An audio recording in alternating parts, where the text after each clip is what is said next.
삼강 소화기 질병입니다. 대장균 감염증, 이유설사, 대장염, 돼지 장질병 등 장내 환경을 교란하는 질병에 대해서 말씀드리겠습니다. 돼지 대장균증, 콜리박테로시스라는 겁니다. 돼지 대장균증은 특히 고유자동과 이유자동식에 가장 흔하게 발생하는 세균성 설사병입니다. 말 안 해도 잘 아시겠죠? 옆에 그림과 같이 장독소형 대장균, ETEC 주된 원인체로서 부착인자와 독소라는 두 가지 핵심 병원성 인자를 가지고 있습니다. 간염과 이후 설사입니다. 대장균은 장내 일반 세균 중에 하나입니다. 비용해성과 용해성 두 가지로 나눠지는데 이유시 모유와 IgA 공급이 끊기면서 소장 용무에 대장균이 부착하여 급성 장염과 설사를 유발합니다. 발생 기전과 중요성인데 발생 기전은 결국은 용혈성 신생 독소가 표현적으로 발병을 유발합니다. 그 이유시 어미젖 차단으로 인한 면역 약하고 소장 용무가 대장균 부착하면서 독소 생성으로 급성 장염 발생합니다.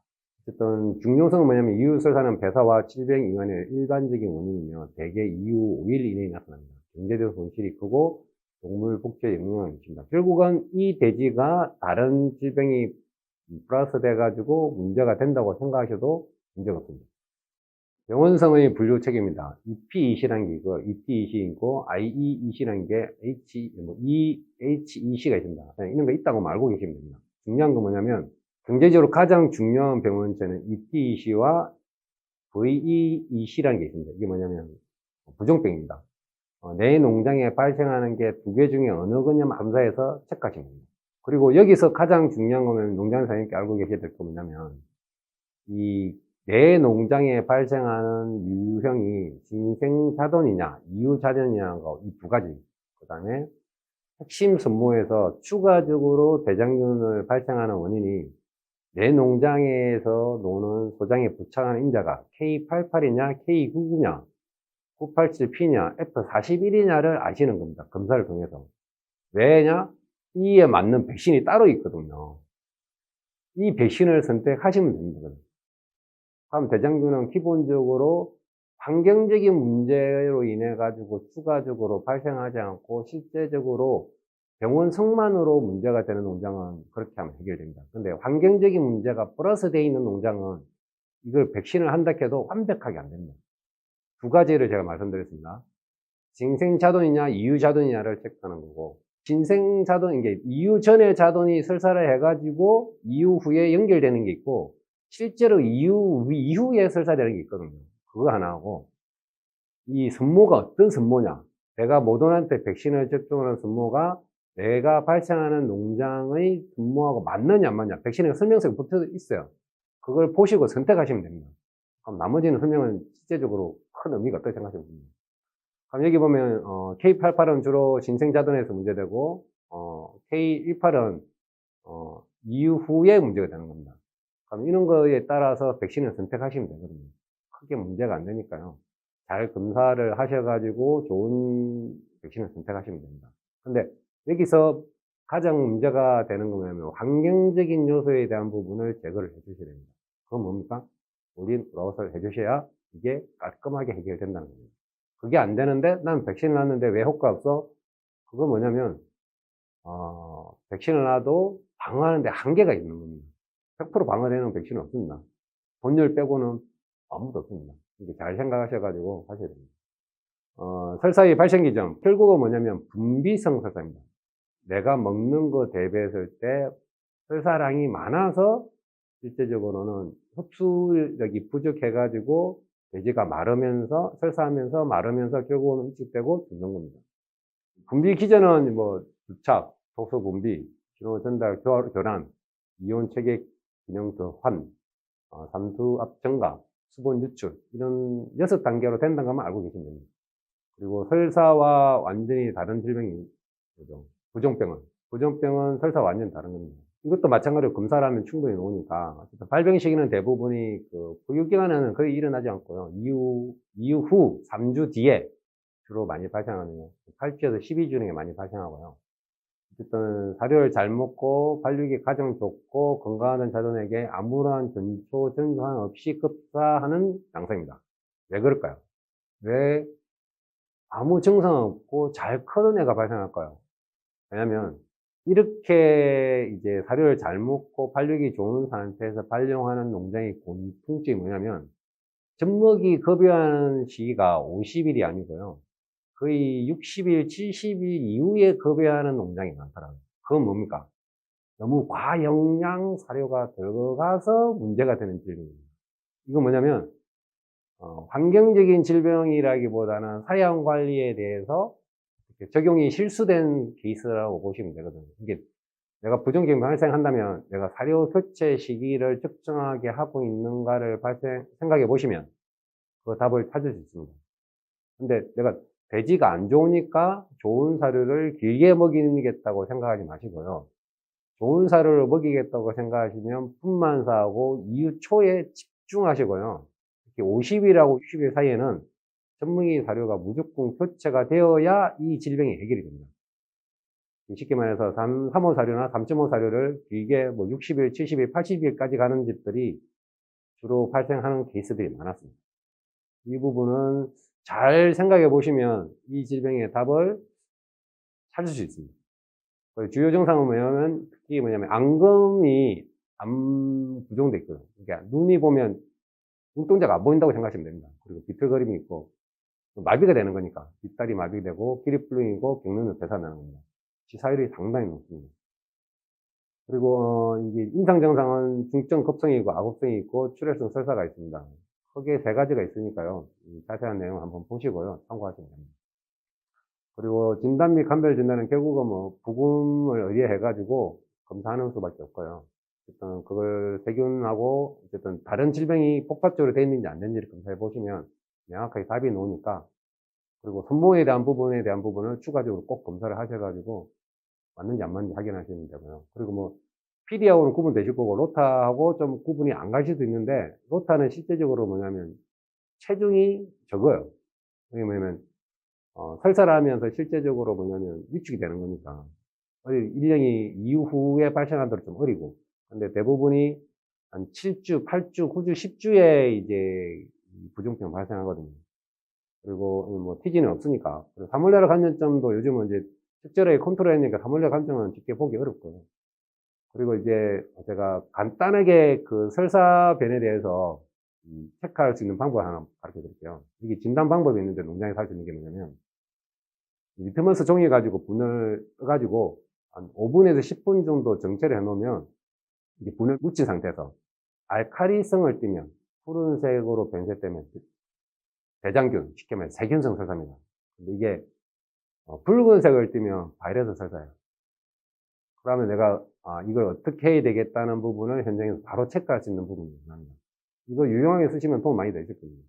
근데 식이전 설사는 거의 중성이거든요. 잘 생각하셔야 됩니다. 그리고 치료 프로토콜은 여기 보면 박테리오파지 가지고 이야기 많이 쓰시는 분도 계시고, 일부 특정 지역에서는 많이 씁니다. 실제적으로 효과가 있고요. 유기산을 많이 쓰는데, 이게 유기산이 여러 가지 막 있는데, 저는 어쨌든 좋은 제품을 비싸게 쓰시는 것보다 저렴한 제품이라도 저는 꾸준하게 쓰시길 원합니다. 꾸준하게 쓰시는 게 가장 좋고요.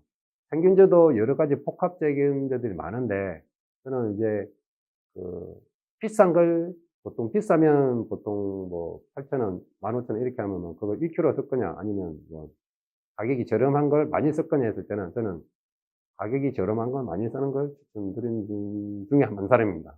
참고하시고요.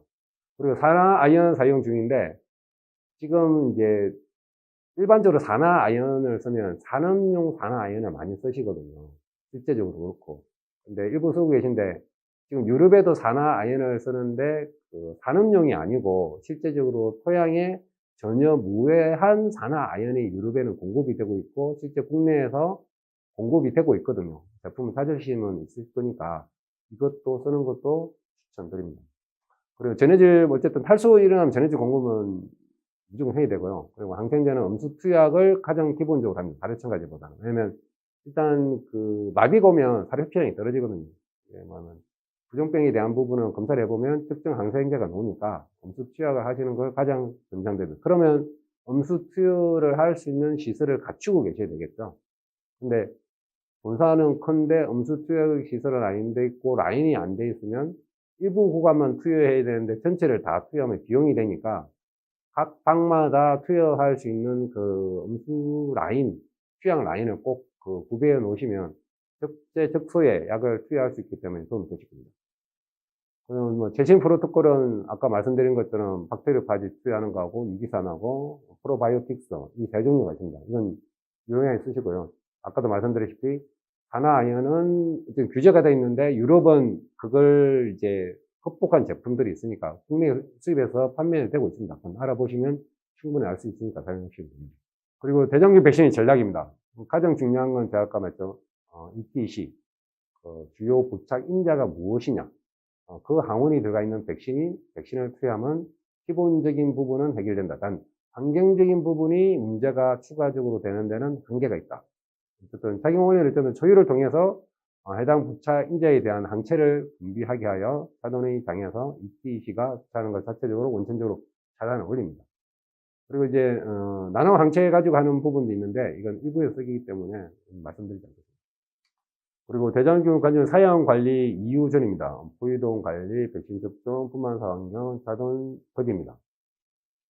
여기서 가장 중요한 건 대장균 감염증이 중요한 건 여기는 기재가 철저하게 안 돼 있는데 품만사 환경에 보면 이제 환경과 위생면을 철저하게 점검하여 개선해야 된다. 이건 무슨 말입니까?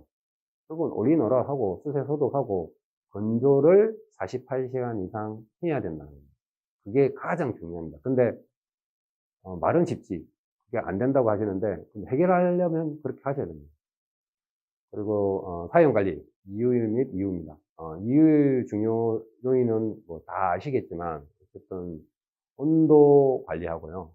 어떤 본방의 위생 상태, 음수 상태 이런 부분 잘 체크해야 되고요. 그리고 이유시 고려사항은 뭐냐면 어떤 지금 본방의 어떤 온도, 습도를 잘 맞춰야 되는데 여기 보면 이제 사료 교체 반응 관찰이 있습니다.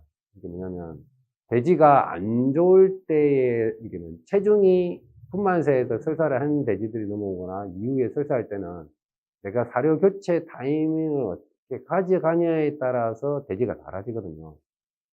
그건 무슨 말이냐면 이게 과식성 설사를 하면서 이게 병으로 전이되는 케이스가 많더라고요.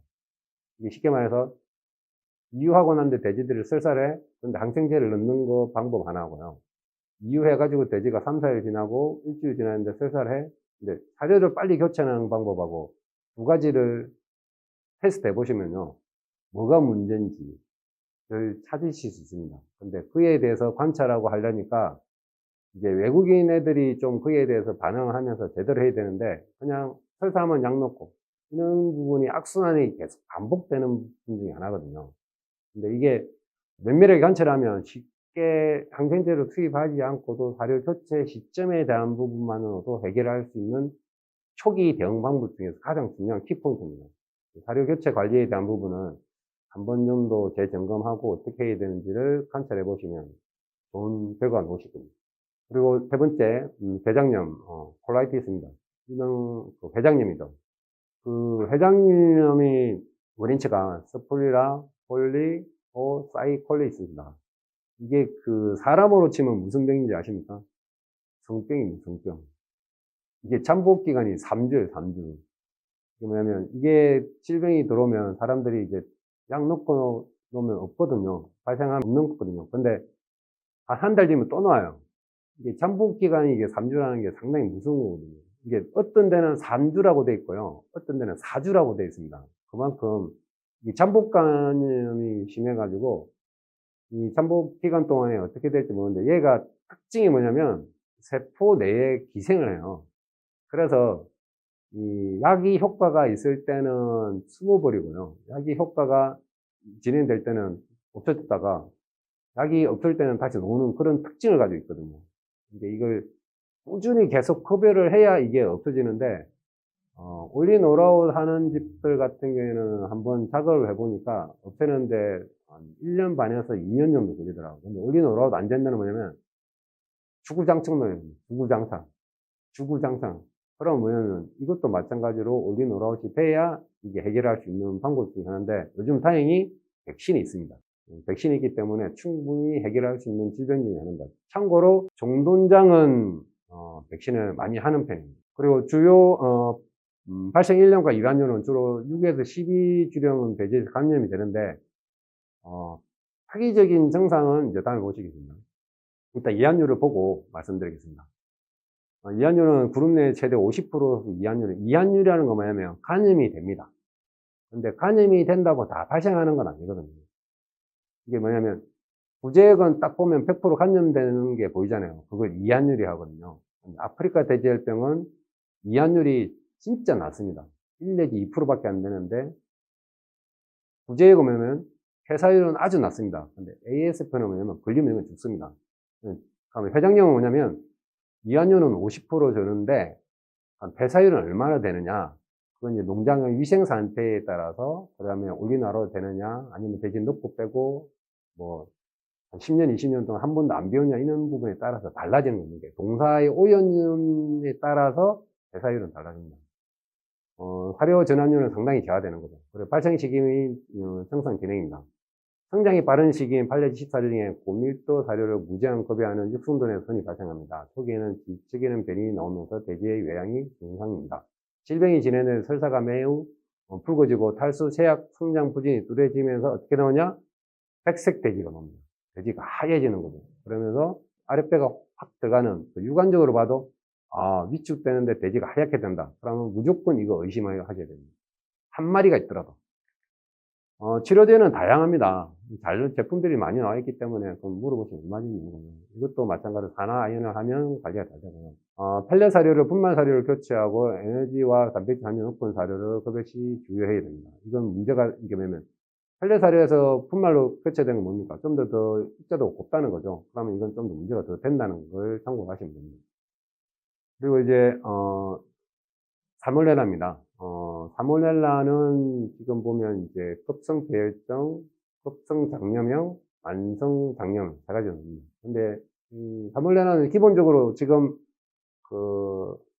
항생제를 어느 정도 베이스를 깔고 있기 때문에 보기 어렵기 때문에 이건 이제 농장에서 이게 발병이 되더라도 쉽게 좀 구분이 어렵거든요. 이건 꼭 부검을 하셔가지고 의뢰를 하셔가지고 살모넬라가 나오냐 안 나오냐를 결정하셔야 됩니다. 기본적으로 살모넬라 콜레라 스위스는 제가 보기에 한 10년, 15년 동안 좀 본 사례가 없습니다. 솔직히. 그리고 검역본부에도 보고된 사례가 없기 때문에 없다고 보는 거고, 요걸 찾으려고 몇 개 농장을 전국적으로 해봤지만 찾지 못했습니다. 이건 없다고 보시면 되고요. 급성 폐혈증. 이게 뭐냐면 콜레라와 같은 증상이 있는 질병입니다. 아주 무서운 거고요. 오면 어쨌든 이건 고농도 항생제를 때리는 방법 말고는 없습니다. 참고로 이건 미국에 백신이 있습니다. 그리고 급성 장염은 뭐냐면 탈피무림은 뭐냐면 수양성 설사를 황색을 하는데 때때로 혈색이나 장점막 대사팬이 섞이는데 이제 회장님하고 조금 헷갈릴 수 있죠. 근데 이것도 보기 상당히 힘듭니다. 최근 10년 동안 제가 본 케이스는 없고요. 실제적으로 거의 없다고 생각하시면 됩니다. 단지 만성 장염으로 해가지고 살모넬라는 있긴 있는데 이것도 실제적으로 농장에서 간혹가다 이제 설사 나오는 것들이 있는 부분 케이스가 있습니다. 진단 및 치료의 한계입니다. 어쨌든 임상 증상만으로는 좀 구별하기 어려워가지고 꼭 분변이나 장기를 가지고 검사를 하고 순을 분리하고 난 다음에 이걸 써야 됩니다. 그리고 이제 치료에 한계가 있는 건데 이건 실제적으로 걸리면 아까 말씀드린 것처럼 항생제 고농도 투여를 하는 방법도 있고 이게 다른 구연산이라든지 이런 부분은 이게 산재 가지고 어쨌든 중재를 해야 될 질병 중에 하나입니다. 그리고 예방책은 스트레스 최소화, 정기 검사, 보균돈 제거. 어쨌든 보균돈 제거라는 건 상당히 위험한 요소를 가지고 있는데 제가 살모넬라 3가지 패턴이 있겠는데 큰 질병 2개는 국내에서 좀 보기 어렵기 때문에 어쨌든 지금 현재 상으로는 위생적인 사용 관리를 잘 하시면서 사료라든지 첨가제를 어떻게 컨트롤 하냐에 따라서 조금 차이가 있을 겁니다. 그리고 본 정리에 대해서 지금부터 말씀을 드리겠습니다. 주로 이제 비육돈에서 발생하는 출혈성 대장염인데 이게 회장염하고 조금 헷갈릴 수 있습니다. 혈액과 점막이 섞인 특징적인 설사를 유발합니다. 한번 감염되면 만성화되는 경향이 있고, 폐사뿐만 아니라 심각한 발육 지연과 사료 효율 저하, 이게 위축이 돼가지고, 특히 그 육성 구간, 이게 후기자동부터 육성 비후까지 생산량이 상당히 저하를 일으킵니다. 그리고 돈정리의 원인체 및 발병 기전입니다. 브라키스피라 하이오센트라이티스인데, 최근에 이 제명은 제가 한 5년 동안 한 번 딱 봤습니다. 그만큼 이게 톱밥돈사가 없어지면서 이 질병이 많이 없어졌는데, 아직까지 톱밥돈사가 있는 집은 가장 유의해야 될 질병 중에 하나입니다. 발병 기전은 원인균이 대장 점막에 침투하여 정식합니다. 이 과정에서 세균이 용혈 독소 등을 분비하여 대장 점막 산피세포와 괴사 염증을 유발시키면서 점액을 과다 분비 출혈을 동반하면서 출혈을 대장염이 일으킵니다. 그래서 대장염하고 좀 헷갈리는데, 이건 헷갈리지 않을 수 있는 반면에 이건 좀 붉은색이 좀 진합니다. 대장염은 검은색과 붉은색의 검정색이 가깝다면, 이 돈정리는 검정색과 붉은색 중에서 붉은색이 가깝습니다. 이게 붉은색을 띈다는 겁니다. 쉽게 말씀드리면. 그리고 전파는 간염에서 회복된 보균든이 분균을 통한 경구 간염이 주 핵심 경로입니다. 동정리 임상 증상은 마찬가지로 부드러운 연변, 회색, 황량 보이는 거고, 심해지면 아까 말씀드린 그런 병변이 나타나는 거고, 진행이 되면 특징적인 점액성 혈변이 옵니다. 점액성 혈변입니다. 검정색 설사라고 하죠. 그리고 만성화되면 어쨌든 여기는 보면 심각한 발육 진행하면 위축되고 배지가 하얗게 되고 그런 양상을 옵니다. 돈정리의 치료 및 예방입니다. 치료 약제는 이제 주로 이 타이로신이나 티아물린 계통이 잘 됐거든요. 근데 이 경우에는 사료에 투여하는 것보다는 음수에 타서 투여하는 방법을 가장 추천드립니다. 이건 뭐 백신은 없고요. 어쨌든 도입동 관리하고, 특히 톱밥돈사를 운영하시는 분들은 관리를 잘 해주시고요.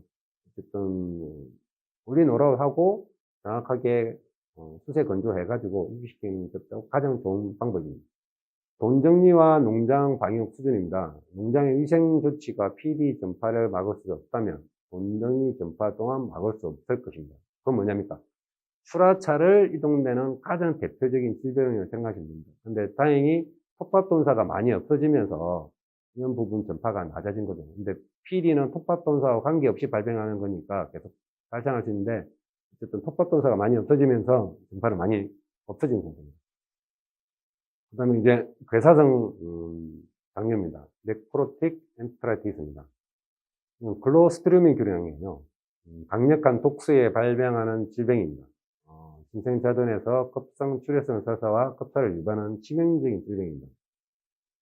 발병 후 치료가 사실은 불가능합니다. 근데 다행히 백신이 있습니다. 그럼 뭡니까? 글로스트리움 균을 분리하고 타입을 뭔지를 알면 이 백신으로 치료가 된다는 겁니다. 어떤 케이스가 있냐면, 후보돈을 투입했는데 최근에 한 6개월, 1년 정도 사이에 후보돈을 바꿨어요. 근데 1산하고 2산만 발생하는 케이스가 있어요. 그게 뭐냐면, 내 농장에 이 괴사성 장염을 일으키는 균이 기존에 있는데, 모돈들 임신사에서는 그게 돌아가지고 면역이 형성되는데, 후보돈들 같은 경우는 그게 형성이 안 돼가지고, 교체된 후보돈군만 분만했을 경우에 발생하는 케이스 있거든요. 그럼 검사를 해보면 이런 균이 나오면 그 모돈들만 백신을 접종하면 깨끗이 없어집니다. 그리고 원인체는 어쨌든 클로스트리움 퍼플리전스 타입 A, C가 있고요. 이 안에서 또 따로 나눠집니다. 그래서 발병 기전은 마찬가지로 가장 중요한 게 베타 톡신을 대량으로 생산하면서 소장 점막 상피 샴푸를 작용하여 출혈성 괴사를 일으킵니다. 주로 1년은 2일령에서 7일령 사이가 주 바뀝니다. 잠복 기간은 아주 짧습니다. 12시간입니다. 분만사가 오염되어 있어도 문제가 되겠죠. 괴사성 장염의 임상 증상 및 예방입니다. 임상 증상은 어쨌든 일주일 이내에 신생 자손한테만 발생하는 급성 출혈성 설사병, 그리고 부검 시 소장이 암즙색으로 변하여 가스가 차 있다. 이건 뭐냐면, 의심되면 한번 열어보시면, 오래돼가지고 암즙색으로 바뀌어가지고 부패균이 자란 거 말고, 지금 막 죽었는데, 막 회사가 났는데, 그걸 부검했는데, 오래된 것 같은 장의 색깔을 띠면 무조건 의심하셔야 된다는 거죠. 그리고 이건 분변으로 충분히 검사가 가능하기 때문에 의뢰를 해보시면 좋은 결과를 받으셔가지고 백신이 지금 몇 군데 나와 있거든요. 그 중에서 백신을 선택해서 접종하시면 됩니다. 어쨌든 이건 백신으로 충분히 커버가 가능하기 때문에 빠른 진단을 통해서 선택하시면 됩니다. 그리고 이 자돈이 조이를 통해 베타톡신을 중화할 수 있는 항독소 항체를 충분히 섭취할 수 있도록 하는 것이 예방의 핵심이다. 그럼 뭐냐면 조이 섭취량이 가장 큰 변수라고 생각하시면 됩니다. 이상과 같이 소화기 질병에 대해서 강의를 이상으로 마치겠습니다. 감사합니다.